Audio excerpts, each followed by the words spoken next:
Welcome to the Law Simplified course on criminal law. Before we move on proper to elements within the criminal law syllabus itself, it's important to note the various sections as well as the basic fundamentals. Since this will be one of the first courses or one of the first subjects that you will be studying in your LLB program, primarily due to criminal law being taught in many LLB programs in the first year, it's an important factor to know the fundamentals, the principles, before you move on to understanding homicide, assault, sexual offenses, and other such particular offenses. Having said that, I believe it's important to outline how exactly this course is structured. First of all, we'll be going through the introduction to the subject matter itself, which will be done in this particular lecture. Next, we'll look at the various elements of an offense, which are the fundamentals for any offense, as in the actus reus and the mens rea. We'll consider automatism, effects of prior fault, omissions and their effect on crimes, causation, as I mentioned earlier, mens rea or the mental or the intent component, defenses which are applicable, inchoate offenses or attempts, as well as parties to a crime. From this point onwards, we will move on to homicide, common assault, aggravated assault, sexual offenses, theft, robbery, burglary, and fraud. Now that we have an outline of how this course is structured, let's move on with the introduction. There are many different ways that you can categorize law. Now, as a first-year student, you're just diving into the subject matter that is your LLB program. And you would be, along with criminal law, studying the law of contracts, public law, as well as common law or the English legal system in some programs. As such, we can categorize law as ones which are related to criminal law and ones which aren't.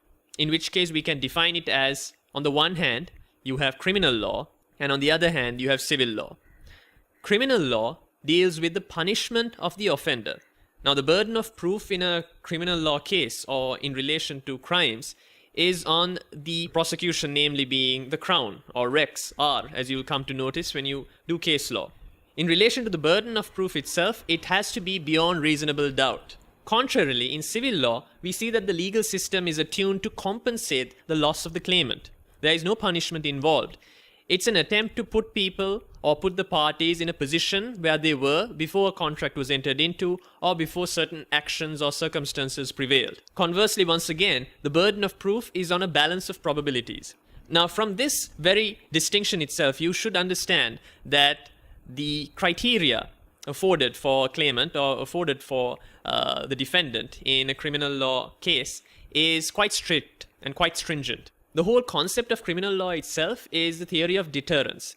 It's a mechanism by which punishment is dealt not only so that the party who has been aggrieved has some form of redress, but also as a mechanism so that crime will not happen in the future.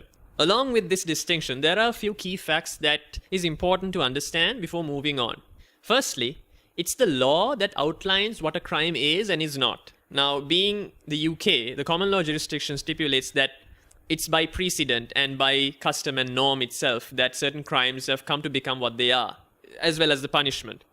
So in that light, what we must realize is that it's not a particular individual or group that defines what a particular crime is, but the law itself, case law as well as now, after certain enactments, statute as well. And a fundamental premise of criminal law is that a person is presumed innocent until he is proven guilty.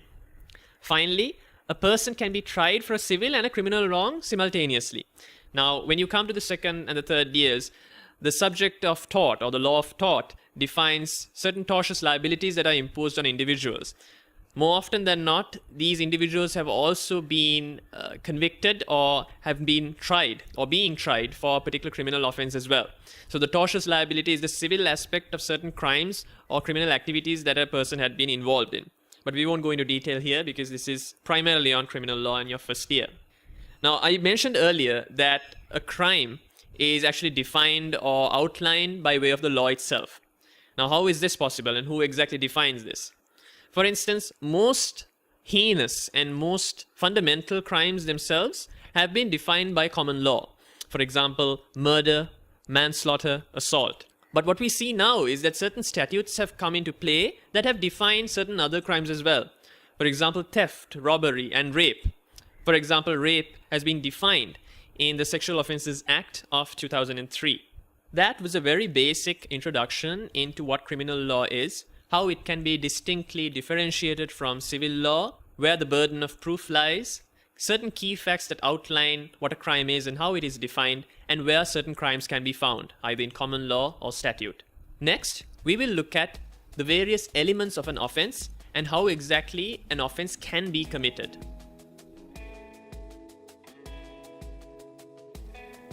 Hi, my name is Shavin Bandaranaike. Thanks a lot for watching this video on YouTube. For the complete course, make sure you click the link on the left. Also, for an exclusive discount to YouTube viewers, enter the coupon code YouTube at the course page. All the very best with your studies and good luck with your exams. See you in the next lesson.